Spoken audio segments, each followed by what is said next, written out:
Hello guys, good morning. আশা করছি তোমরা সবাই ভালো আছো। আর সকাল থেকেই দেখো বৃষ্টি শুরু হয়ে গেছে, তার মধ্যে আমি জামা কাপড়গুলোও কেচে ফেলেছি। কিন্তু কি করব, সাইডে একটা জায়গায় মেলে দিয়েছি। আর রান্নাতেও হাত লাগিয়ে দিলাম। আজকে রান্না করব দেখো সোয়াবিন আলুর তরকারি, আর সেটা করব মটন কিমা দিয়ে। তা যাই হোক, আবার একটু বৃষ্টি কমতে জামা কাপড়গুলোও মেলে দিলাম ঝটপট করে করে। এবার বর উঠে পড়েছে, সঙ্গে সঙ্গে দুজনে চা বসিয়ে দিলাম। তারপর চাটা খেয়ে আর কিমাটা ভালো করে কষিয়ে নিলাম।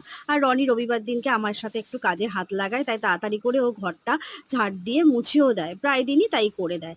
আর তারপরে আমাদের দুজনের খুব খিদে পেয়ে গেল, আর ছিল আগের দিনের পান্তা ভাত। ওকে জিজ্ঞেস করলাম পান্তা ভাত খাবে, তো বললো হ্যাঁ তাহলে দুটো ফুলুরি নিয়ে আসি। তা ফুলুরি দিয়ে ঝুড়ি ভাজা দিয়ে খুব সুন্দর করে, আর ও বললো তুমি ভাতটা মাখো।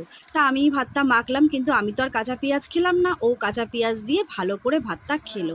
তা চলো আজকের মিনি ব্লগটা পান্তা ভাত খেতে খেতেই শেষ করলাম। তাহলে টাটা, বাই।